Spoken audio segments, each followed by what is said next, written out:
You're watching NBC5 News at 10. New tonight, the suspected gunman in the Pittsburgh synagogue shootings now faces 29 federal charges. Thank you for joining us. I'm Kristen Dickerson. And I'm Laura Harris. 46-year-old Robert Bowers is suspected of killing 11 people and injuring another 6. Of those 6, 4 of them are police officers. All of those officers are expected to survive. Pittsburgh police say the heavily armed man walked into the Tree of Life synagogue and started shooting just before 10 o'clock Pittsburgh time. Tonight, Chris Pollone has the latest on the investigation and reaction from President Trump. We're under fire. We're under fire. It was the Sabbath at Tree of Life synagogue, up to 100 people inside when a man armed with a rifle and handguns entered and started shooting. It's a very horrific crime scene. It's one of the worst that I've seen. It's very bad. Police captured the gunman an hour later. They say he's 46-year-old Robert Bowers. The FBI is digging deep into his past, searching his home and digital footprint to try to figure out why. As people gathered in Pittsburgh to show support for the victims, President Trump decided to go through with a planned Illinois campaign rally Saturday night. And if you don't mind, I'm going to tone it down just a little bit. Is that okay? No. Earlier, the president suggested the attack could have been prevented if the synagogue had armed guards, before condemning racial and religious hate. The Jews have endured terrible persecution, and you know that. We've all read it, we've studied it. They've gone through a lot. And those seeking their destruction, we will seek their destruction.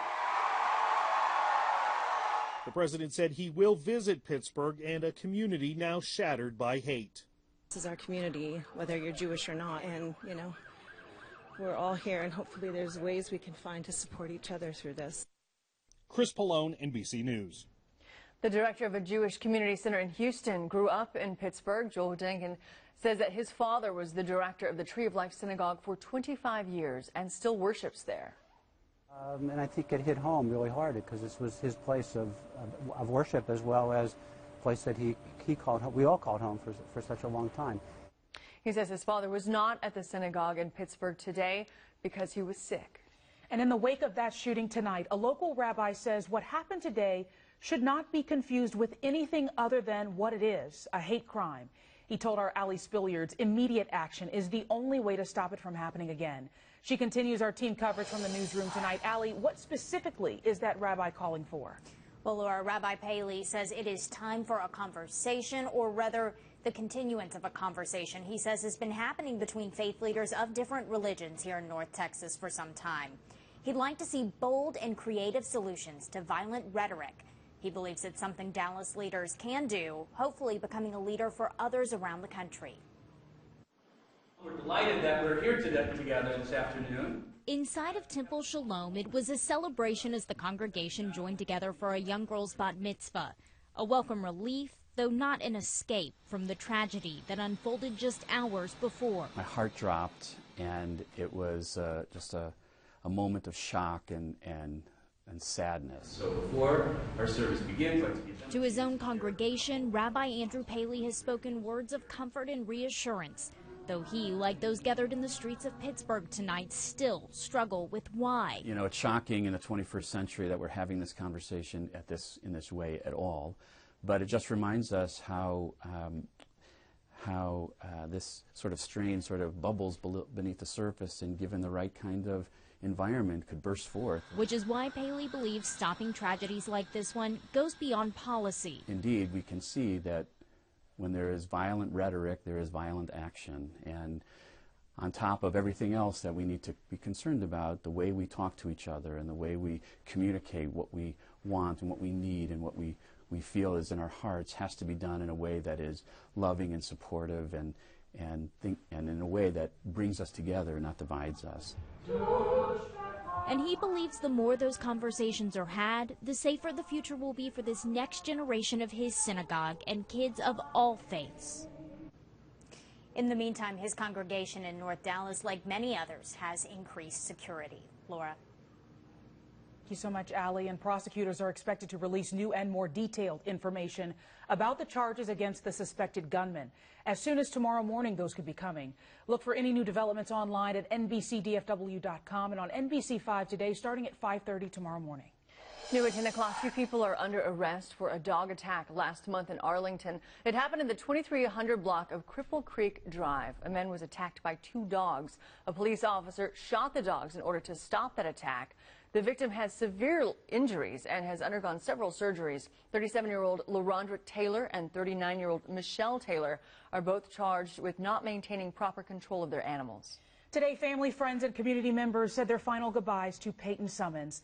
That's the 9-year-old who passed away last Friday. Peyton's funeral was well attended. Her family saying they appreciate all the love and support they have received. Peyton's case made national news as her family fought in court to keep their daughter on life support until they could find another facility that would take her. As heartbreaking as it was, her grandfather says that now she can finally rest.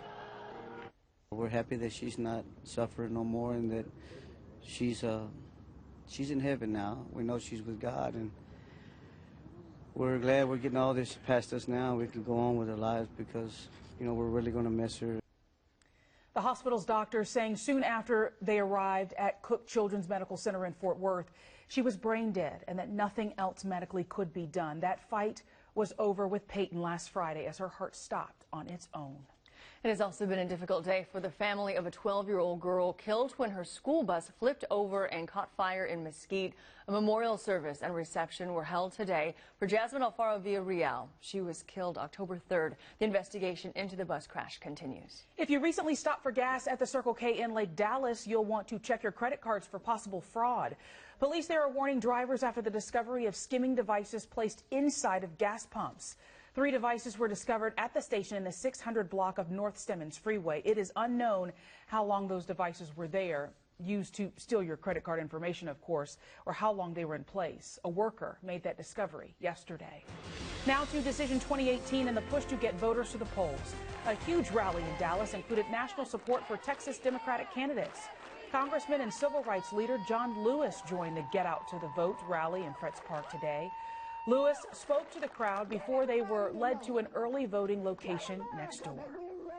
There's a great sense of hope and optimism here, and I want to encourage it and support it. It's just amazing to have him here. 2 streets over from where I grew up, here at Fretz Park, where I played sports, where I went to the library. It's really personal, and it's a huge honor. Colin Allred, who you just saw there, is in a tight race for Congressional District 32 against incumbent Republican Pete Sessions.